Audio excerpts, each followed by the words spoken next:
Cucurbitaceae परिवार की लौकी फसल जो है उसकी उन्नत खेती के बारे में बात करेंगे।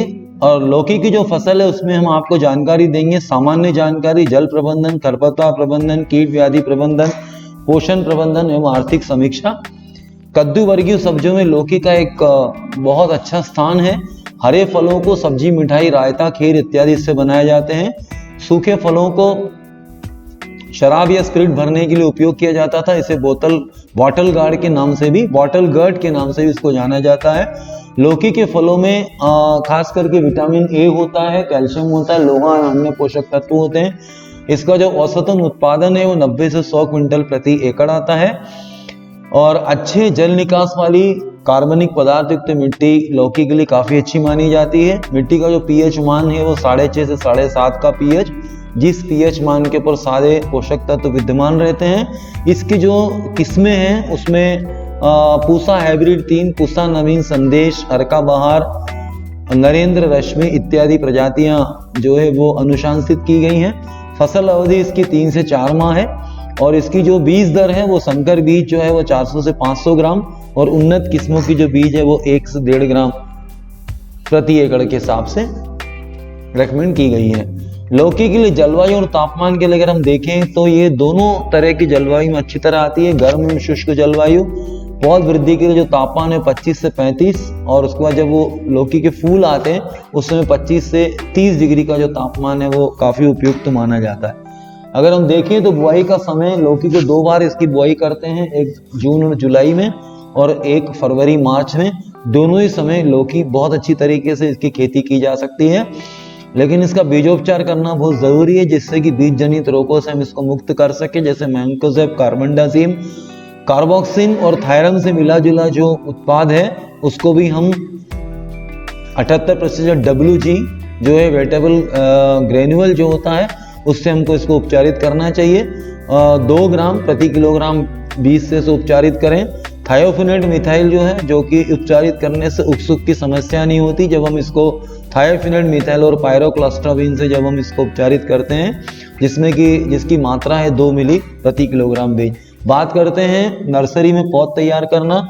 लौकी को दोनों तरीके से लगा सकते हैं, खेत में सीधा भी बोते हैं, दूसरा इसको नर्सरी में भी तैयार करके पौधों को लगाया जा सकता है। सबसे पहले हम बीज को पोटरी के अंदर तैयार करते हैं। छोटे पॉलीथीन बैग में इसको जो है बोना चाहिए, पोटरी में भी तैयार करते हैं। बीज की बुवाई 2 से 3 सेंटीमीटर ही होना चाहिए। जब ये पौधे 3 से 4 सप्ताह के हो जाते हैं जब इसको हम क्या करते हैं, प्रत्यारोपित करते हैं। प्रत्यारोपण करने से पहले कुछ घोल के अंदर इसमें डुबो के रख के फिर हमें इसे लगाना चाहिए, जैसे कार्बनडाजिम, मैंकोजेब है या फिर ट्राइकोडर्मा है और दूसरा एजिटोबैक्टर जो होता है उसके घोल में भी इसको डुबो के इसको लगा सकते हैं। फसल का अगर हमको उत्पादन बढ़ाना है तो हमें क्या करना होगा, रबी की फसल की कटाई छटाई गए के पश्चात गहरी जुताई करना है। गहरी जुताई के पश्चात हम अंतिम जुताई करते हैं। जब हम अंतिम जुताई करते हैं इसके पहले किसान भाई इसका मिट्टी परीक्षण करा ले। रोटावेटर जब हम करते हैं उसके पहले जो पकी हुई खाद है उसको एक तिरपाल के ऊपर बिछा के उसके ऊपर उसी में हम पहले ट्राइकोडर्मा और अलग से सीडोमोनास मिला देते हैं और हम अगर माध्यम कल्चर मिला देते हैं तो एक अच्छी सी ये खाद तैयार हो जाती है। अच्छी प्रजाति का चुनाव करना है। ऐसी प्रजाति का चुनाव करें जो कि प्रतिरोधक किस्में जो होती हैं, खास करके लौकी में जो बीमारियां आती हैं उसके जो प्रतिरोधी किस्में होती हैं उन प्रजातियों को लगाना चाहिए। बीज उपचार अनिवार्य रूप से हमें करना है, या तो हम इसे जैविक उपचार करें या हम रासायनिक उपचार भी कर सकते हैं। बीज की बुआई आजकल अगर हम लौकी को पंडाल सिस्टम में कर रहे हैं तो इसको जो ऊंची उठी हुई क्यारी पद्धति से करें। अगर हम वैसे भी लगा रहे हैं तो भी हम इसे क्यारी पद्धति से लगाएं। पानी का प्रबंधन जो है वो हमें बूंद बूंद सिंचाई या टपक सिंचाई पद्धति से करना चाहिए, पानी जिसमें हम रोज दे सकें इसे। जल विलय जितनी भी खादें हैं जो चिलेटेड फॉर्म में है, जैसे 19-19-19 ये जितनी भी खादें हैं ये पौधे की अवस्था के अनुसार टपक सिंचाई के माध्यम से वेंचुरी या फर्टिलाइजर टैंक के उपकरण के द्वारा हम दे सकते हैं। जैविक खाद, जैविक कीटनाशकों का हमें जैसे ही लक्षण दिखें उसके पहले, लक्षण दिखने के पहले जो पूर्वानुमान हो जाता है उसी समय हम जैविक कीटनाशकों का उपयोग करें, जैविक फफूंदनाशक और जैविक खाद जो है शुरुआत में हम आधार खाद के रूप में भी इसको दे सकते हैं। समन्वित कीट व्याधि प्रबंधन करें जिससे हम फसल को आर्थिक नुकसान क्षमता से ऊपर रखें, जिसमें लागत जो है वो कम से कम हो और फसल का मुनाफा अधिक से अधिक हो। बात करते हैं लौकी की फसल की जो पौधरोपण विधि है, इसकी जो कतार से कतार की दूरी है वो 150 सेंटीमीटर, पौधों से पौधे की दूरी 60 सेंटीमीटर, और जो ड्रिपर से ड्रिपर की जो दूरी है वो 30 से 40 सेंटीमीटर होना चाहिए। 16 मिलीमीटर की नली हो जिसके अंदर चपटी या गोल वाली ड्रिपर लगी हो। पानी का प्रवाह 1 घंटे में 2.4 LPH मतलब 1 LPH से लगा करके 4 LPH तक का ड्रिपर लगा सकते हैं हम, लेकिन जो 2.4 LPH का जो ड्रिपर है वो सबसे अच्छा माना जाता है। अब आप इसमें रेखांकन में देखें कि लौकी के अंदर मल्चिंग भी की हुई है, क्योंकि मल्चिंग लगाने से जो है घास वगैरह नहीं उगती है, वाष्पीकरण कम होता है, कीट व्याधि का प्रकोप भी जो है वो कम होता है। बात हम करते हैं अब खरपतवार प्रबंधन की। लौकी के अंदर भी खरपतवार बहुतायत रूप से होते हैं, जिससे कि फसल से ज्यादा उसमें उसकी प्रतिस्पर्धा होता है। इसके लिए पारंपरिक, यांत्रिक, रासायनिक विधि अपनाएं। रासायनिक विधि हम कर रहे हैं कि लौकी लगाने से पहले में फ्लूरक्लोरीन जो है वो खाली खेत के अंदर हम जब इसकी तैयारी कर ले तो तैयार खेत में डाल सकते हैं। अंकुरण से पहले, बुआई के बाद में पेंडामिथालिन जो है वो यही 2 ही रिकमेंडेड हुई है। बात करते किसान में कीट एवं व्याधि प्रबंधन, जो कि सबसे ज्यादा महत्वपूर्ण है। रेड पंपकिन बीटल, जो कद्दू में जो कीड़ा लगता है, लाल कीड़ा, क्योंकि कद्दू भी जो है कद्दू वर्गीय फसल कुकुरबिटेसी परिवार के जितने भी सब्जियां हैं उनमें रेड पंपकिन बीटल लगता है, और रेड पंपकिन बीटल सबसे ज्यादा नुकसान करता है। इसके लिए कार्बोफ्यूरॉन, नीम ऑयल, स्पिनोसीड, जो स्पिनोसीड होता है ये अनुसंधान जब किए गए अन्य फसलों के अंदर, तो स्पिनोसीड एक बहुत ही अच्छी दवा, बहुत अच्छा टेक्निकल है, और इस स्पिनोसीड के साथ हम नीम ऑयल भी मिला करके दे सकते हैं, क्योंकि हमने कुछ अध्ययन किया, उसके अंतर्गत हमने पाया कि स्पिनोसीड और नीम ऑयल एक साथ भी इसको मिला करके छिड़काव कर सकते हैं। एफिड्स के लिए जो अपना माहू आता है उसके लिए नीम ऑयल, इमिडाक्लोपिड, थायोमेथाक्साम, और पीला चिपचिपा कार्ड जो है वो हम 10-1 एकड़ में लगाएंगे। लाल मकड़ी की शिकायत बहुतायत रूप से आती है, इसके लिए प्रॉपर गाइड स्पिरोमेसिफेन, इथियोन। तो शुरुआत हम करें नीम तेल से, उसके बाद हम करें इथियोन का, फिर करें प्रॉपर गाइड का, फिर हम करें जो है जब अत्यधिक प्रकोप की प्रवस्था हो जाती है तो उस परिस्थिति में स्पिरोमेसिफेन करें। थ्रिप्स की रोकथाम बहुत जरूरी है, इसके लिए नीम ऑयल, इमिडाक्लोपिड, थायोमेथाक्साम, ये जो दवाइयां हैं जो रेकमेंड की गई हैं इनका हम उपयोग करें। नीम ऑयल पूर्वानुमान होते ही उसका छिड़काव करें। इमिडाक्लोपिड, थायोमेथाक्साम जब शुरुआत के लक्षण, जब 10-15 पॉपुलेशन हो इसकी, उसी समय इसका छिड़काव करना चाहिए। फल मक्खी जो फ्रूट फ्लाई के लिए हम जो ये फ्रूट ट्रैप लगाएं उसके अंदर फेरोमोन ट्रैप जो तो लगाना ही, फ्रूट ट्रैप भी लगाएं, जो कि 1 एकड़ में हमको 5 फ्रूट ट्रैप भी लगा सकते हैं, पूर्व पश्चिम उत्तर दक्षिण एक बीच में। ऐसे जो फेरोमोन ट्रैप लगाएंगे उससे जो काटने वाले कीड़े कंट्रोल होते हैं। फ्रूट फ्लाई जो है फल मक्खी, और फ्रूट फ्लाई में जो उसका जो कप होता है उसके अंदर मिथाइल यूजिनॉल नाम का एक केमिकल होता है जो कि इसको आकर्षित करता है। कटवर्म जो है ये शुरुआत में कटवाइली लगती है, इसके लिए कार्बोसल्फान, थायोमेथाक्साम, क्लोरोपाइरीफास। बात करते हैं लीफ माइनर की। नाग नागिन का जोड़ा बहुत कम आता है कुकुरबिटेसी में, लेकिन फिर भी एहतियात के तौर पर हम बायो 303 का स्प्रे करके रखें।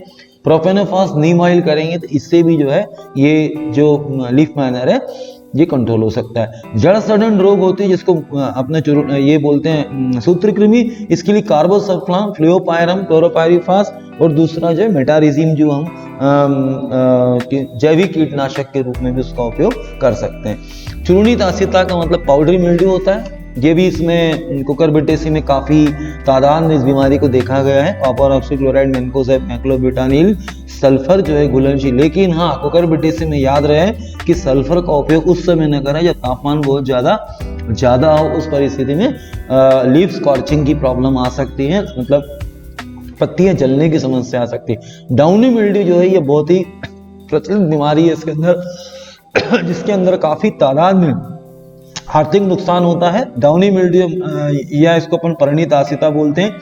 इसकी डाइमेंथोमार, मैंगोजेब, इसका जो है हम जो रेकमेंड की गई है दवाइयों का डाउनी मिल्ड्यू में छिड़काव करें।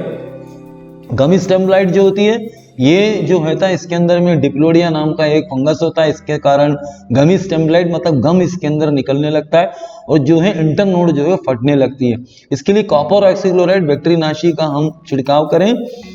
फ्रूट रॉड जो होता है इसके लिए मैंकोजेब, मैक्लोब्यूटानिल, क्लोरोथायनिल का हम स्प्रे करें। बात आती है एंथ्रेक्नोज की। एंथ्रेक्नोज जो बीमारी है वो भी फंगल है, इसलिए क्लोरोथायनिन, मेटलैक्सिल, मैंकोजेब इनका स्प्रे करें। अगर हमने इसको पत्ती की अवस्था में कंट्रोल नहीं किया तो ये फलों में भी इसके लक्षण दिखाई देने लगते हैं। डंपिंग ऑफ जो होता है मतलब आंद्र गलन, शुरुआत में ही जो है ये बीमारी आती है। इसके लिए कैप्टाउन, कॉपर ऑक्सीक्लोराइड, फोसटाइल और जो हम बीजोपचार करते हैं उसको करने से भी हम डैम्पिंग ऑफ के ऊपर एक प्रकार की सुरक्षा कर सकते हैं। अल्टरनेरिया लीफ स्पॉट जो होता है, ये पर्ण धब्बा रोग जो होता है, ये किनारों से देखिए आप, ये धब्बे इस तरीके से दिखते हैं। इसमें क्लोरोथायनिन, डेफेकोनाजोल, मैंकोजेब का हम स्प्रे करें। फिजेरियम विल्ट मतलब झुलसा रोग जो होता है, इसके लिए उकसूक की बीमारी जो बोलती जो नीचे से सूखने लगता है, विरिडी, कॉपर ऑक्सीक्लोराइड, कैप्टाउन और फसल चक्र अपनाएं। जिस खेत में हम 2 साल से कोई भी कद्दू वर्गी फसल ले रहे हैं उसको ना लें, दूसरी जो सब्जियों के कुल है वो लेना शुरू करेंगे। उसके बाद 2 साल बाद फिर से उस खेत में हम लौकी की खेती कर सकते हैं। बात आती है ड्रिप सिंचाई से समय तालिका। प्रारंभिक अवस्था, विकास, मध्य, फूल, फलन, तोड़ाई, इनमें जो है पानी का हमने जो समायोजन किया है वो हमने जो है इसकी इस तरीके से गाइडलाइन के लिए है, लेकिन ये जलवायु और समय के अनुसार हम इसको बदल भी सकते हैं। ये जो पानी का दिया हुआ है इसी अनुसार हमको पानी ड्रिप सिंचाई से रोज धीरे धीरे देना है। पोषण प्रबंधन जो आधार खाद के रूप में जैविक खाद हम पहले ही इसको अंतिम जुताई के पहले हम कर देते हैं। पोटाश, डीएपी, सूक्ष्म पोषक तत्व, मैग्नीशियम सल्फेट और नीम खली जो भी हमको 200 किलो प्रति एकड़ के हिसाब से हम इसमें मिला सकते हैं। माइक्रोराइजा भी मिला सकते हैं, कोई दिक्कत नहीं है। और ये गाइडलाइन के लिए है, मिट्टी परीक्षण के आधार में इसके फेरबदल की जा सकती है। फर्टिगेशन चार्ट जो आपको दिखाया गया है उसके अंदर में हमको प्रारंभिक अवस्था से लेकर फल तुड़ाई अवस्था तक 19-19 से लेकर के potassium nitrate, potash, magnesium sulphate ये हमको खाद वेंचुरी या फर्टिलाइजर टैंक के माध्यम से देना है। मिट्टी परीक्षण या मिट्टी के प्रकार के अनुसार इसमें फेरबदल भी हो सकता है। कुछ आवश्यक बातें हैं जैसे फास्फोरिक एसिड, सफेद पोटाश, यूरिया को एक साथ मिला सकते हैं। अमोनियम सल्फेट, मैग्नीशियम सल्फेट को भी मिला सकते हैं। जल विलेय खादों का परिणीय छिड़काव हम फसल के अनुसार कर सकते हैं। अब ये जो परिणीय छिड़काव है ये 19-19-19, 13-40-13, 0-52-34 पोटेशियम नाइट्रेट फसल की अवस्थाओं के अनुसार हम परिणीय छिड़काव भी कर सकते हैं।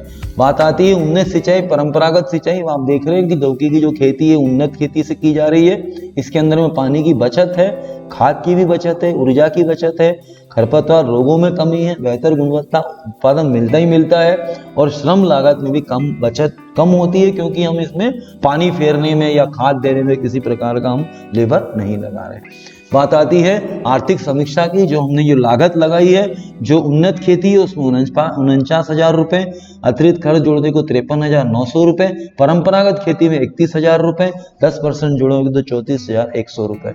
बात करते हैं 1 एकड़ से जो कुल आय आती है इसकी, वो है आपकी परंपरागत खेती जो होती है उसके अंदर में जो हमने आय देखी है उसमें 90,000 रुपए में हमने लौकी बेची और उसमें से अगर हम खर्चा जो है उसको घटाएंगे तो 55,900 रुपए। यही हम देखेंगे कि इसके बहज में अगर हम उन्नत खेती की आय का हमने जो आंकलन किया उसके अंदर हम देखेंगे कि 1.5 लाख रुपए तक हमने लौकी बेची है, उसमें से अगर हम खर्चे को घटा देते हैं तो 96,100 रुपए। बहुत अच्छी फसल है, इससे बहुत अच्छी आय हमारे किसान भाई अर्जित कर सकते हैं। अब बात आती है हमारा जो फार्म सिग्मा मोबाइल एप्लीकेशन है, में हम लोग हमारे हर संगोष्ठी के अंदर किसान भाइयों से निवेदन करते हैं कि उनके जो वेंडरों से किसान भाई जो जुड़े हुए हैं वो इस फार्म सिग्मा मोबाइल को उन लोगों से डाउनलोड कराए और इसे प्ले स्टोर में जाएंगे, डाउनलोड करेंगे तो उनको हर फसल की 70 फसलों की जानकारी है, मौसम का पूर्वानुमान है, मंडी के अपडेट्स हैं और मिट्टी परीक्षण के आधार पर हम लोग आपको सलाह देंगे, तकनीकी सलाह देंगे। दूसरा, हम जो आप हमें व्यक्तिगत रूप से भी अगर कोई क्लिप भेज रहे हैं, कोई वीडियो भेज रहे हैं, उसको देख करके हम आपको उसका निराकरण करेंगे और उसका मॉनिटरिंग भी हम 1 सप्ताह के बाद वेंडरों के माध्यम से हम लोग बताते हैं कि भाई आपके किसान ने उपयोग किया या ये दवाई डाली, ये खाद डाली, इससे उनको किस तरह के परिणाम मिले। बस इतना कहकर मैं अपनी वाणी को ही विराम देता हूँ। जय हिंद, जय।